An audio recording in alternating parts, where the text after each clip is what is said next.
Come join Kyle, John and David as they go through what's on the playlist. Find out what's everyone's favourite at Chicken Soup for the Soul Entertainment. We have a few segments, to be honest. In and out points, no celebs and the gossip. Back in time where we're talking about the big M's, coming attractions, what the cue. Quick checks, who'll be laughing? You abundantly.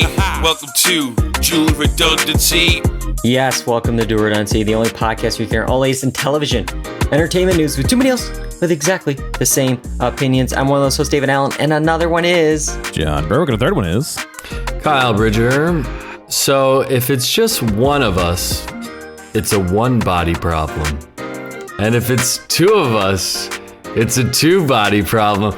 But all three of us makes a three body problem. Wow, what a build-up. Let me check the math. Yep. It checks out. Okay. It adds up. Good job.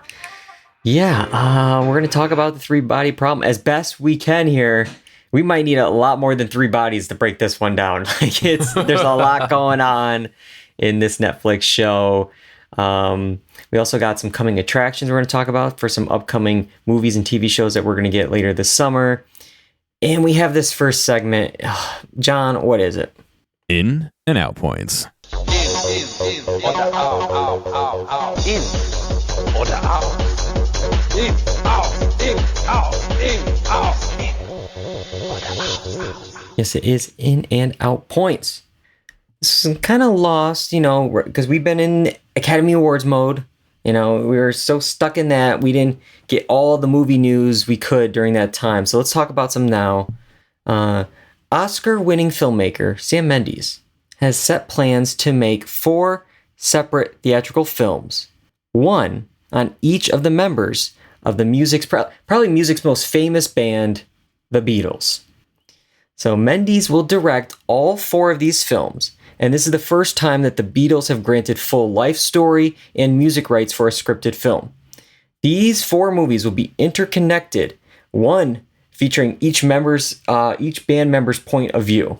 So we're going to get a Ringo movie, we're going to get a Paul movie, we're going to get a John Lennon movie, so on. So what do we think of this, John? Are you excited for 4 Beatles movies? Yeah, the format's a little bit weird. I feel like you'd probably have an easier time selling one longer movie than 4 individual movies, and a mini series or something. Yeah, not to make it weird, but people definitely have favorite Beatles. You know what I mean? You're gonna have one that doesn't do so well and be like, oh, sorry, Ringo, your movie flopped. What? I don't know. But otherwise, yeah, it sounds interesting. I mean, they're probably seeing some of the money that came in with the Bohemian Rhapsody one and the Elton John. No. Yep. Elton John. Yep. Elton John. Yeah. Yep. The Elton John one. They're probably like, oh, dude, we got to get in on that. So who knows? And there's a big Michael Jackson movie coming out, I believe, next year, or maybe it's later this year. I'm not exactly sure. So yeah, music biopics are becoming huge, and you can't get much bigger than the Beatles. But exactly what you said, I worry about how they're gonna release this and what's the order, because some of the band members may be more popular than others, and it's George Harrison, if we're gonna start off with that one, or no, you got to start with McCartney, who you which order are you going into and how they're gonna connect. I got a lot of questions about how it's gonna go down, but Kyle, what are your thoughts on this? Yeah, I just have a lot of questions. Because it feels like a choose your own adventure thing. Are we playing them or whatever? We can choose their path. Don't go John Lennon for Yoko Ono. Whatever. Bandersnatch or something. Yeah, with the Beatles. It's just it's kind of an odd one to me. But I mean, I feel like there's been so much coming out with the Beatles recently, especially that big doc that Peter Jackson did, right? Which was really, really long. So I'm also curious about how much say they're going to have over what's being told. Is this going to be a legit true telling? Or are we kind of watering it down to make it, more palatable to the Bohemian Rhapsody of it all, right, John? Yeah. So I wonder how truthful or how not maybe not truthful, but how much we're going to delve into each of their stories. Yeah, which is crazy because, like, you know, something with like Bohemian Rhapsody, it's like literally like rock stars like have this, you know, reputation for, you know, sex, drugs, and rock and roll. Like that's like the thing. And then for these movies to come out, it's like very like watered down or sugar coated. It's like, well, why are we even doing it then? Like, give us the story. yeah. But yeah, it is interesting. They granted, you know, their life rights to this. But again, are they producers? You know, I mean, is McCartney, you gonna make a final say on his film or maybe some of the other members' films? Really curious how they're gonna release it, like how much time in between, because like we're gonna see this summer with the Kevin Costner movies, Horizon. I think one comes out in July, the other one comes out in like August or something like that, and it's like they're doing 2 movies in the franchise in a short amount of time. Is this one a year, one for each season? How are they gonna do this? Like, if anything, I almost kind of would. You'll never hear me say this probably again, but I almost wish this was like the MCU, you know, the Marvel of it all. Give me these 4 origin stories, and then they all team up for the Beatles Avengers movie, you know, like put them all together in there. But no, it'd be interesting to see, like, if it's from each point of view, if things like some scenes are going to overlap. Maybe that's why it's like you could do 4 films all at like once. Almost like there was the show on Showtime called The Affair, where you saw it from like scenes from 2 perspectives and how they are interpreted. Maybe we'll get stuff like that. So I think there's a lot of potential here. Obviously, Sam Mendes is a you know, a director, you know, Oscar-winning director that has a lot of skill. So I'm excited to see you know, what they come up with.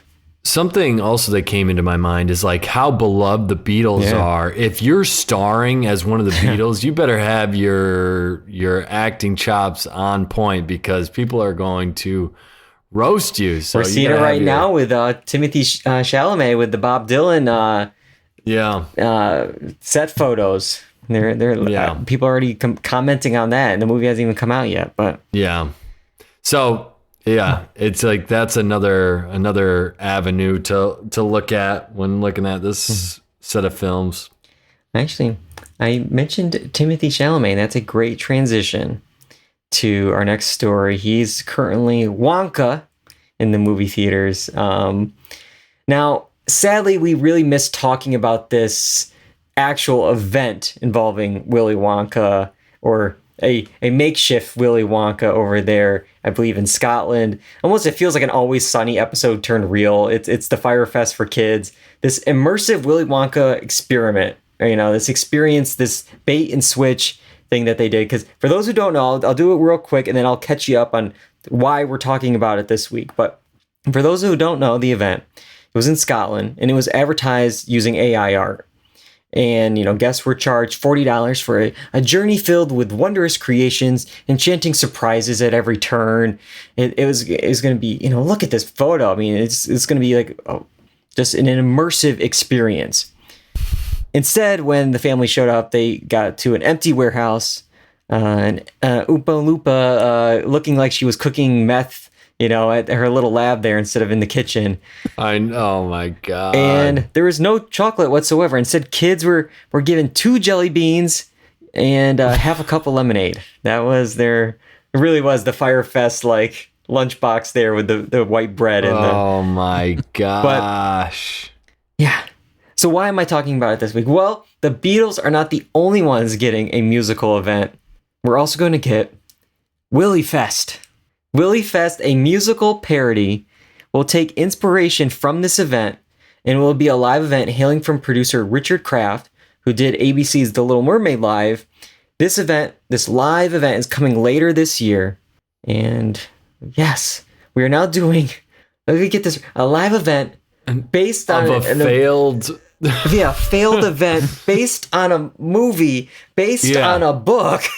How many layers are we going here? I know. Oh my God. But and is it so this is like a theater thing, like a I believe it's, I mean, this is what like annoys me with this, where we do have a producer on board.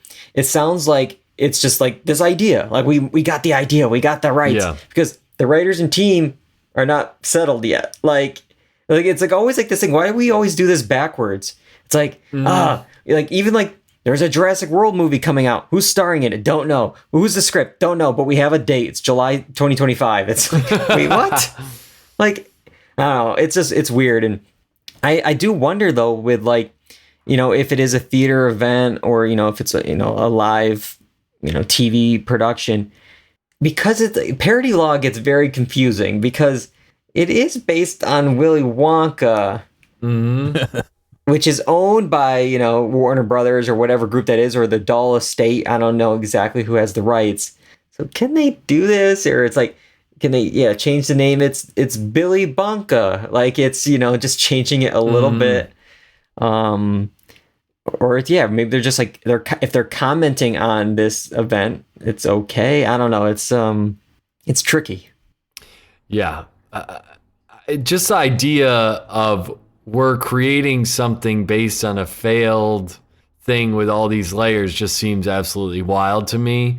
But especially if it's just an idea, we don't even know where it goes from here. I bet this doesn't even get made because it's like, it's also one of those things where like these projects are being like pushed or created a lot of the times. Like it's like they just don't even happen. They don't even happen. They don't even come about. How many weren't we supposed to get like 6 different GameStop stories? And I think we got like one. We got the dumb money one, and that was like it. Yeah. Yep. So it's like whoever's first to put it out there and have like a legit thing can make it happen. But as you can see, I mean, with Ryan Murphy's development deal, it's like you can just make a couple of things and come up with some ideas here and there, and call it a day. Yeah, I got an idea for something, and you just slap on American Crime Story, American Blake Story, and it's money. Yeah. So I bet this doesn't even get made because something new is always happening in the world or like going viral on Twitter. They're gonna forget like about even this. When we do our pop culture moment thing at the end, it's like, oh yeah, I remember that. That was like big for like a week, and I feel like that's what stuff is at this point. Definitely. Well, I mean, the Beatles have 4 films. Why can't Willy Wonka in this Firefest event have another film? If you're looking for something a little more scary, we also are going to get The Unknown. Oh my God. The Unknown? The Unknown. Do you not know this beloved character from the Willy Wonka movies? Let's play the clip, John. Oh God. What is that? It's The Unknown. Dude, did you see those kids' faces, man? They were scared out of their mind. Yeah, that's The Unknown. Let's play it one more time there, John, to really get a sense of this character. What is that? It's The Unknown. So it looks like we got just a long black robe, some black hair, and a mask, and you hide behind a mirror, and it's The Unknown, everyone's favorite Willy Wonka character. We're gonna get a horror film. A Scotland-based film production company is basing a horror film off of an unknown character that was part of an event, and it, again, wears a silver mask. Has absolutely nothing to do with the Willy Wonka movies, as far as I know.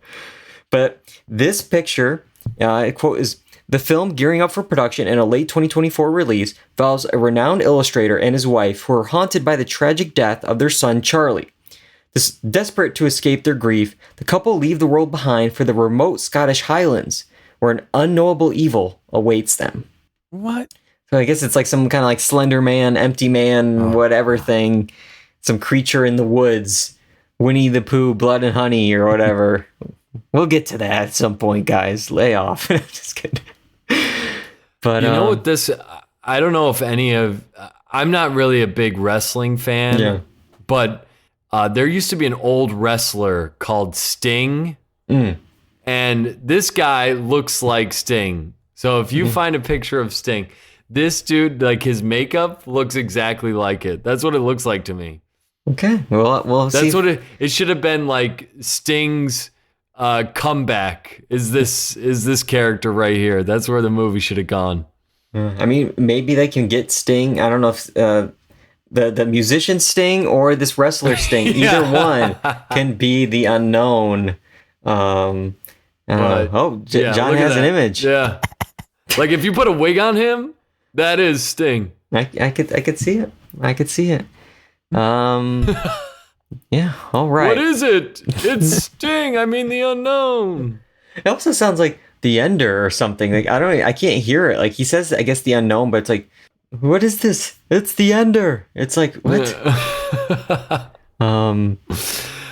I love also he's what is he hiding behind? A mirror? Yeah. It's like Mirror, the oh my god. It's wild too, because like in at least the Willy Wonka movies, I mean, you got the original. I remember there was like a weird like a knife guy, like knife salesman outside the factory that scares Charlie. But of course you have Slugworth. At least name the character Slugworth, unless again it's some kind of rights issue. But you already have this thing called Willy Fest or Willy Wonka Land or whatever it is. Like, So this all ties back to that leaked script for this event, where it's called The Unknown, and that leaks the AI script that they had made, which wasn't AI. They used AI for proofreading. Yeah. So my you God. can go read like excerpts from it about like that I'm describes shocked this that this thing character. has a script. Well, it's very nonsensical. It has cues for the Curb. audience. Yeah, it's has it's Curb, where it's an outline of what the episode is. It literally has cues for the audience who are coming in to pay money to like laugh and joyfully like run around and all these different like points in the thing, and it's like, all right, you obviously are just like running it through AI, but Like that's literally, where this is coming out of. this event, the kids would have been so much happier if you literally just gave them sugar. Like if you just gave them more than 2 jelly beans and you actually gave them like whatever, some cookies, a lollipop or something. If you got them hopped up on sugar, they wouldn't have cared where they were. Like they would have been sure like having a great time. But no, if you give them just 2 jelly beans and half a cup of lemonade, that's not enough. It's not enough. Just hearing the kids, the groans of Yeah. All right. oh well, my god. that is it for this. We have 2 movies that are actually, we have trailers for them. It's going to be happening. These are actually going to come out. We'll see if these other ones actually do. But in order to talk about them, let's go to the theater and talk about some coming attractions. Here are some exciting coming attractions. All right, so it's actually one movie and a TV show, but it's on HBO. So it's not, it's not TV, it's HBO. But we're going to start off with Furiosa, a Mad Max Saga. This film is going to come out Memorial Day weekend, May 24th.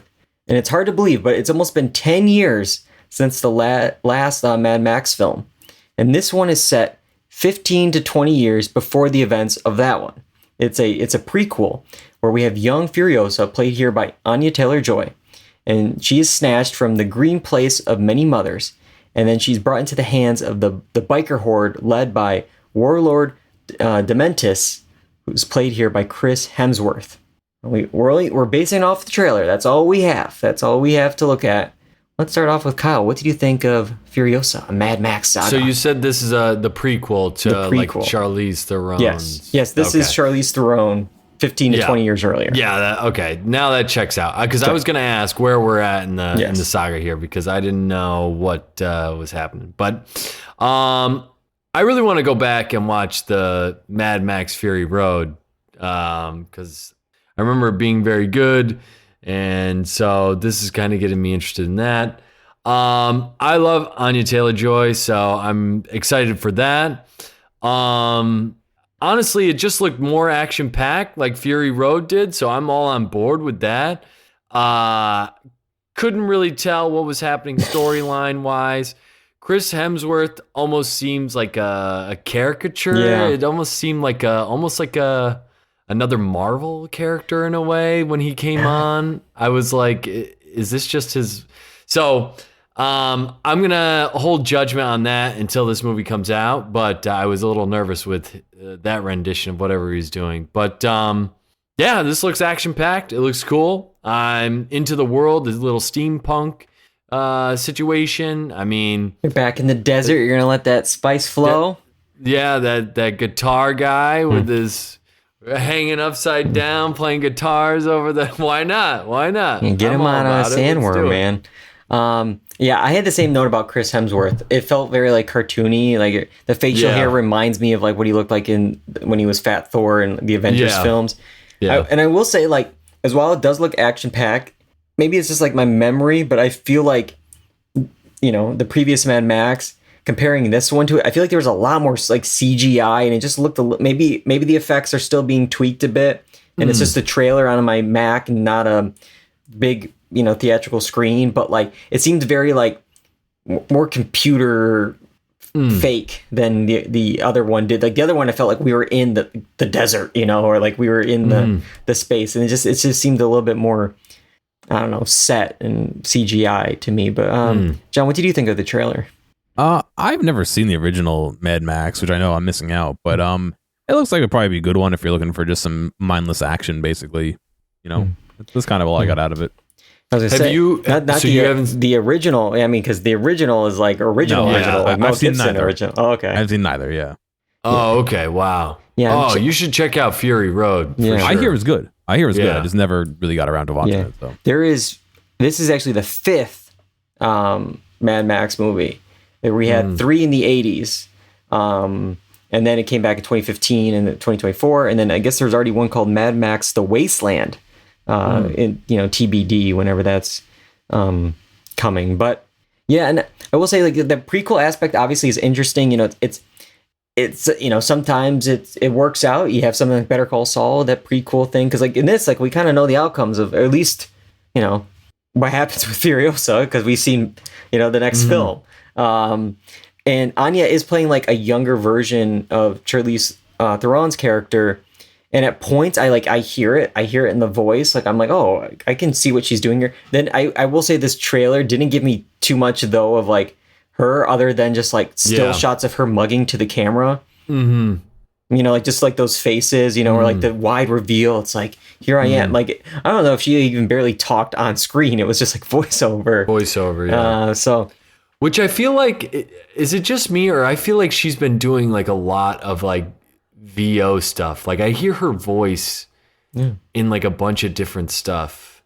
Like even in Dune, I think I heard her voice more than we did hear or like saw her. Right? Yeah, I mean, it was just the same thing. The mug to the camera. It's the take off the scarf and here I am. Like that's how most of this trailer was, I feel like, for her. But again, we'll have to wait and see. I think this will be an interesting thing, because when we had in 2015 Mad Max cleaned up at the Oscars in the technical stuff. It really did a lot with that. We're going to have this film. We're going to have Dune Part 2. We're going to have a lot of tech films in there. And it'll be interesting to see, what goes with what. Maybe if they just all go in with Dune Part 2 and then this one gets snubbed, But it's an interesting thing, because they're both in franchises. They're both sequels. Like they're both, respected directors. So yeah, so we'll have to wait and see on that. And then we'll talk about another kind of sci-fi-ish thing that's going to be coming to HBO later this summer, and that's House of the Dragon Season 2. So this was actually very interesting, because there's actually 2 trailers that they put out. It's been 2 years since the events of this prequel series, which is set 200 years before the events of Game of Thrones. And when they released this trailer for season 2, which is going to drop on June 16th, we got a green trailer and we got a black trailer. Now, it's told from 2 different perspectives. You got the green trailer with Alicent, we're focusing on Alicent and like the King Landing's team. And then you got the black trailer, which focuses on Rhaenyra and Dragonstone. And just from a viewer, I'm also a little rusty on these names. It's been a while. Yeah, trust me, I'm right there. And maybe I'm biased. Maybe that's just how I thought when I was watching the show. The green trailer, I started with that. It was kind of like boring of the 2, but then the black trailer here with I think anything with just Dragonstone and those characters and Prince Daemon, the Matt Smith character. Already, it's like I'm more into that. So like the second one, I think, was much better. But I want to get your opinions on both trailers, your anticipation for this the season coming out. John, what did you think of the House of the Dragon trailers? I thought they were okay. I think I'm still a little burnt out over the finale from the first series. So not that I disliked what we saw for the last season of House of the Dragon. It just isn't. It's not something I'm like, oh, I gotta go watch that. It's like, all right, I'll watch it when it's on, I guess. So it seems like it's gonna be all right, but I'm not dying for it. I hear it. I mean, season 1 felt like almost like a premise pilot. Like the first half of the season, first of all, was like, I mean, it was setting up the two characters. We had younger versions of these characters for the first half of the season, and then we finally had them grown up. And by the end of the first season, it's like, okay, we set them up. We set up this war. We set up this thing, and now hopefully we're gonna get the payoff of what season 1 set up. And I'm talking vague because it's been so long. Like I feel like when I was watching season 1, I was actually like, into it, and I knew what was going on. I could follow it really well compared to Game of Thrones. For me, I barely remember where we are now. It's too long in between these seasons. 2 years. It's too long to remember all this stuff. But Kyle, what did you think of the trailers? I felt the same way as you. As like I need a reintroduction just to understand what's happening in the trailers. I thought, the trailers were fine. I like the fact that we get to see a little bit extra depending on the camera angle or whatever shot they decide to use. That was cool. A little bit different storytelling. So it's interesting. It is cool.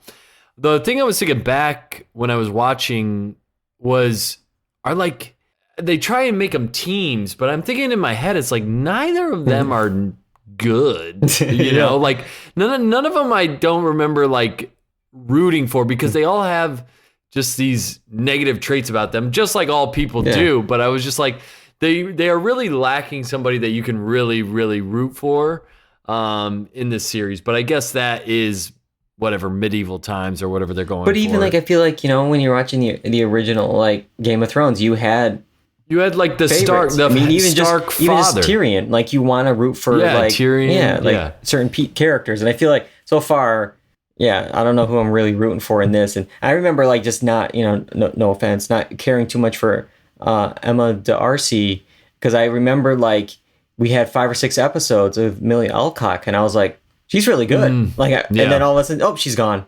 And I just wasn't getting anything from Emma, in the second half. And hopefully we get some flashbacks. Maybe we'll get more Millie in season 2. We have that character. You can do flashbacks, flash forwards. You could play around with time, being in this prequel. And I don't know. I am worried about like the strikes of it all, because this season was filmed during the strikes last year. And while I don't think many of the actors are SAG members, so like it was okay to continue going on, but I believe that the writers are WGA members. So in that situation, you can't, like, if you're on set and you need a rewrite, technically that's not allowed. Like you can't add lines, you can't change things. So these stories were like locked in.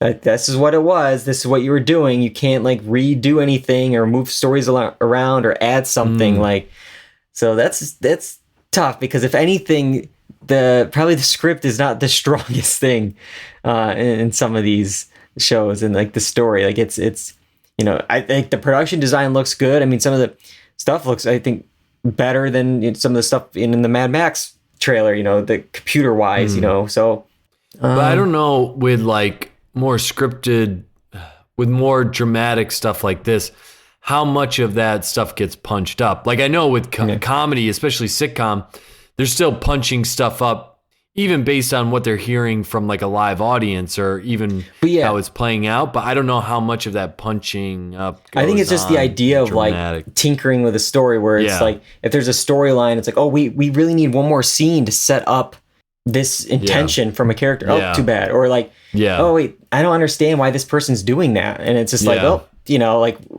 if only we had another line or another scene or another, this would work better in this episode. But nope, it's like, because I mean, I'm sure there's, stuff on like Succession, which, by the way, that would have been a great thing with this dueling trailers thing. Like, I know we got the different posters and stuff, but like leading up into like the, season 3 and 4, to have a Kendall or a Logan trailer would have been pretty cool. But,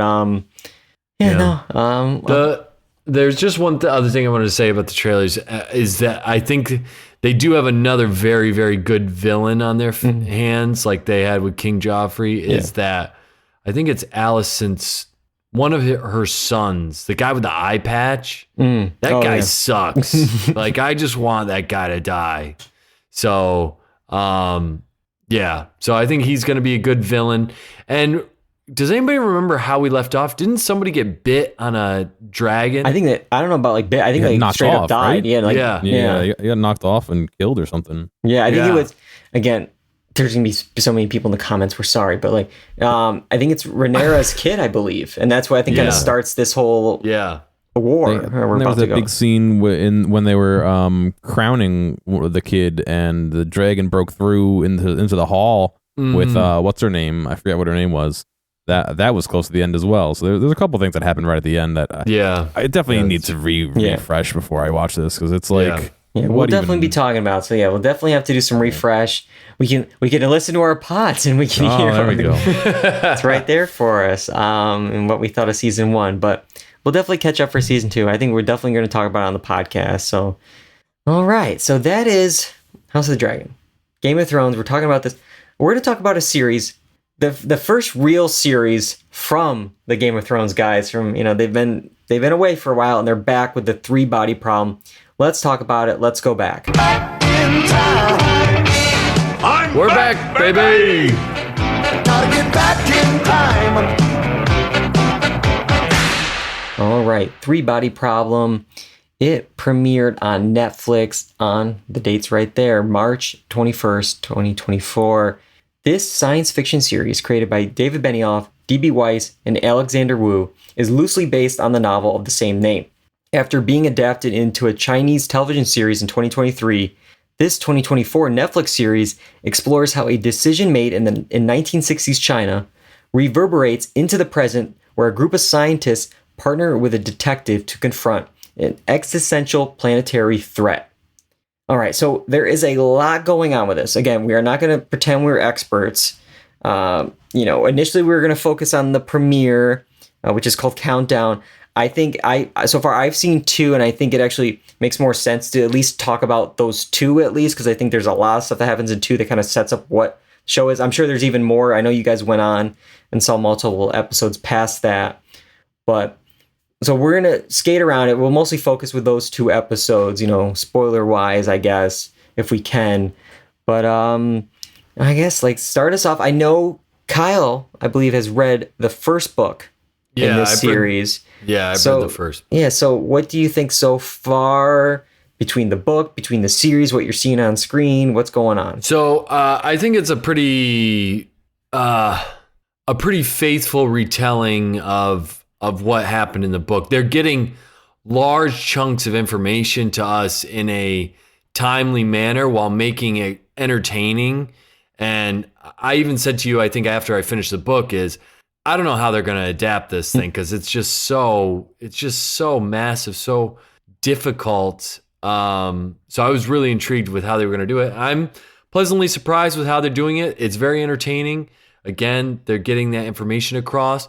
The only thing I will say is the group of scientists, and I'm sure as you will explain kind of more of the storyline, the group of scientists that we're following in the book is really one person. Interesting. So everything that they're doing is really, or everything that they're experiencing is really one person. Interesting. So there's so much to do, but they expanded one character into multiple. And I think that probably would help, because I think that's the stuff I like so much, like so far, is the team of scientists and and just like, what's going on with them. Navigating, I'm glad we're doing a bit more with them. Yeah.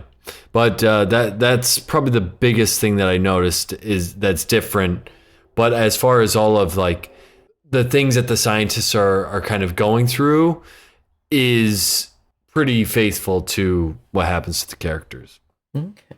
All right. So John, you haven't read the book, right? I haven't. I've started it like once or twice, but I've never really sat down and read it all. But yeah, I mean, I think I'm the farthest out of the 3 of us into it, and I've been enjoying it. I want to make sure I don't spoil anything, so I might refrain from discussing some of the more plot points of this. But yeah, I mean, it's an interesting take on what is, I guess could be possible for us if we met, other beings or whatever. But yeah, I've been enjoying watching it. I feel like the information is coming a little fast, but considering the scope that they have to cover, I understand why it is. But, could this have been something that maybe they could have done, stretched it out a little bit longer over the course of another season or something? Maybe, but yeah, overall, I've been enjoying it. Yeah, I think if given the choice of like stretching things out or like give me the good stuff, I think at this point, like with just TV, what we've been seeing with a lot of shows where it's like, this first season really just sets up the series. It's like, no, like you have a pilot that sets up the series. I don't need 10 hours to set up what the series is actually about. And I think, Kyle, though, you said that they're going so fast that you've seen 3 episodes and that's the first book. A majority of the first book is in those first 3 episodes, I would say, because something happens in episode 3 that I'm like, this, I don't know if they just added this or if it's something from one of the other books. So we're getting to that borderline even in episode 3, at the end of episode 3, where I'm like, I think we're pretty much where that book leaves off, because I know there's like, I think at least 3 books in this series. So that's an interesting thing where it's like, if there's 3 books in this series, I guess kind of this is jumping ahead, John, but like, well, say what you will about the Game of Thrones guys with, Benioff and Weiss, where it's like, yeah, did they land the plane, at the end of Game of Thrones? Probably not. But like, I feel like a lot of people loved when they were adapting the material. They're really good adapters. But like, what are we going with this here? Because, obviously we're early and there's so many stories going on. They're not 100% connected yet. But it's like, I don't need the puzzle to fit yet. Like, I'm enjoying the ride. But like, sometimes with these mystery box type shows, whether it's Lost or, any of these other ones that copied Lost, it's like, okay, like, where are we going? You can always start strong, but then it's those other seasons. And I really wonder, are they planning on other seasons? And if so, like, is it just the books, or are they going to expand if it becomes big past the books? And if so, like, are those guys good with the original stuff to continue this world? And that's where I'm like confused of like how much material they got and how much are we going to get? Or are we going to get some kind of like temporal shift where like we've been rushing through the first couple of books and all of a sudden like the last book is the season and it's just like, yeah, that thread gets pulled really thin. It's like, oh boy. So I'm not sure. What's interesting is there's a lot of stuff coming fast, but I also at points felt like I wasn't quite developing like what's the plot beat here, so it was very weird that I could simultaneously kind of feel like we're flying and also once in a while feel like, all right, but what is this getting to, it's weird. And I mean, just from the book, I told a couple of people I'm reading the 3-Body Problem, and they're like, well, what's it about? And I'm like, I'm 200 pages into this thing. I couldn't tell you. I don't know what it's about. I don't know what they're trying to tell me.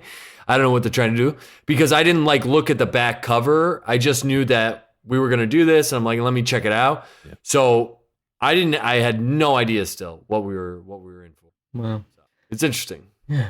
All right. Well, let's try to at least talk about some of the things we've seen in these first 2 episodes, breaking it down a little bit here. We start off with a very hard to watch, like, cold open. We're set in 1960s China. We have a physics professor, being tortured, being beaten for just speaking the truth. His wife denounces him and what he's saying, but we have his daughter in the audience and believing her father. And this character is going to be, I think, a big character throughout the series because we see her later in the present. And I believe, you guys can correct me, it's her daughter that jumps into the accelerator, whatever, circular room, temporal paradox or whatever this is. And meanwhile, she's also like, that's not the only scientist dead. There's a detective looking into all these strange happenings with these scientists. Another person without eyes that they find with a countdown, possibly because another character we see is like having visions of a countdown and can't escape those as well. So there we got like a police story. We got a story set in the 60s, because we jump back and we see more with the woman in the 60s, and I think that's like what the big thing, at least at the end of episode 2, is she receives a message. They're trying to communicate, with any life forms out there, against her kind of, I guess, her boss's wishes. She sends them into the sun so they can really expand, echo throughout the universe really, much quicker. And she gets a message saying pretty much hey, I'm one of these guys here. It's I don't want to start anything. I'm pretty much telling you, don't respond. Just lay off this, because if you bring this up again, I'll have to, move it up the chain here, and somebody else will hear this, and we will invade you, and we will conquer you. So lay off. Just don't bother us. We're gonna forget this whole thing happened. And she's she answers anyways and says, you know what? Actually, I'll help. I'll help you conquer this world. And that's how episode 2 ends. So. And that's in the 60s, and obviously we're getting stuff here now with a countdown. People are seeing the birds are falling from the sky. The sky is flickering like a light switch on and off. It turns out to be a code that matches the countdown. So there's a lot of stuff going on, a lot of worry with these scientists seeing abnormal stuff going on. Doesn't look good. It doesn't look good. Yeah, so... Any thoughts of what we've seen so far and where this, generally could expand to? Well, yeah, it's tough because I kind of know a little bit about where we're going, and Kyle knows because he read the book, so it's kind of yeah. You guys have done 400 some episodes. You can tease us a little bit here. So what I will say is, what was behind her decision to say, hey, I'll help you conquer this world, right? Because we see her in the present day, she's still just an old lady and sitting in a house. So it seems like that has gone away. Why was she feeling the way she was? Well, I mean, she just saw her father being beaten by the very people she's now working for. That seems probably wrong in her mind. So we see that's probably the motivation there. Then, I mean, we haven't even talked about the whole. I mean, I don't know if you want to talk about this yet, Dave, but the whole video game aspect of it. That was the next thing I was going to bring up is Game of Thrones. No. I think the woman that jumped into that whatever accelerator thing was working on a virtual reality game, which is very, very real, or so much so that when you're in this world, you can feel and taste the sand. It's almost like a portal into something. Is it that? It's very Black Mirror. It's I don't know how this is connecting to the alien invasion that we're going to get. Possibly, but it's very interesting. I will say, I first the way they shot something with him here, and he, it was a fun bit in episode 2. He kept getting his neck sliced, and we cut back to real life, and at first I think it was just a design on his hoodie, but there was these red stripes. I'm oh, did he actually get blood? It was something. If something happens in that game, it's actually real in real life or something like that. But no, it seems like you can die multiple times and it's okay, at least so far. But yeah, if you would you anything else to add about this VR game here? I have a theory, but I think if I'm right, I'm going to be spoiling stuff, so I don't want to say it. You know what I mean? Should I? I'll take mine out. I'll take mine out if you want to say it on the pod. Get it on record. Either way, it doesn't matter. All right, here we go. Say it, John. All right, you good, Kyle? You good with me saying that? Okay, yeah, that's fine. I think that it's a training thing to try and find a way to rehydrate that alien species who's dehydrated, and so they're using that to try and find somebody who can outsmart the puzzles that they're positing, and that way they won't have to take over Earth and use the resources of Earth to save their planet. That's my theory. Oh, that's okay. my I see thought, what you're but, saying. Okay, yeah. Interesting. Okay, interesting. Okay. Yeah, I don't know, but that's the first, that is first an interesting on the podcast. To do that. You guys could have just been talking nonsense and just picking on me the whole time. And crap I'll never know because I'm not going to listen to that section at least until I finish Three body problem. But Yeah. Well, John brought up a theory that I hadn't thought of in relation to something, but yeah, I just think this, there's someone tied to this video game, and we don't really know for sure yet, but there seems to be, and I don't even know because if that's where they're going with this, but there's also that kind of other shady Game of Thrones character that arrives at the funeral. We don't really know what's happening with him. And that might be somewhat tied up in whatever's happening here. In the first episode, didn't we have Augie? Did she get her cigarette lit by the one character? Yep. And so that never happened in the book, but I don't know if it happens in later books. So I really don't know what they're doing with that, or if that character that disappears is supposed to signify like is this otherworldly entity already on the physical planet already? Like it's very kind of strange. Because that person said to like, oh, you want to get rid of this countdown? Stop doing what you're doing. Stop your work. And she does later, and the countdown goes away. So it's connected. And then when we later see the detective investigating everything, she's scrubbed from the footage. But like, is she scrubbed? Does she exist? Is it some kind of something or other, magic, space, time continuum? I don't know. But what's really interesting about this whole thing is, why are scientists being targeted? Yeah. And if we are trying to reach an otherworldly species, why would we be trying to get rid of the people that could communicate with those people? Or probably have the biggest chance of getting to them, or them communicating with us, or whatever the circumstance is. So watch more. Watch episode 6. I know it's coming up, but that's the question. We'll get to it. That are left within even I think the first, second, and third episodes. So one nitpick I want to say, this goes for all, like anytime when any human interacts or tries to interact with somebody from like space,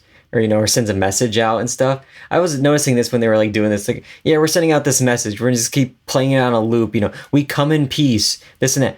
It's like, let's say, you're American and you're sending that from Cape Canaveral and you're sending it out there. It's like, what makes you think that these aliens speak English, or like maybe they speak Spanish, maybe they speak a whole different language. Like, it's just wild, because they also might be like, we might say like, we come in peace, and they might be like, their word for peace is like war. It's like, we come for your it's just like it's just wild, And so like, I know it's just for a show or for a movie when they do this, but it's just like, there's no universal language that like So in real life, when we've sent out satellites that have like data on them, we actually include like, I don't know how they do it, but like some way to be able to like translate what's on that data to other things. Like, I don't know exactly how they do it, but they supply like data that and like pictures and all those things to try and help do this in real life. So so it is. I would have to rewatch like Arrival. Didn't they have stuff with like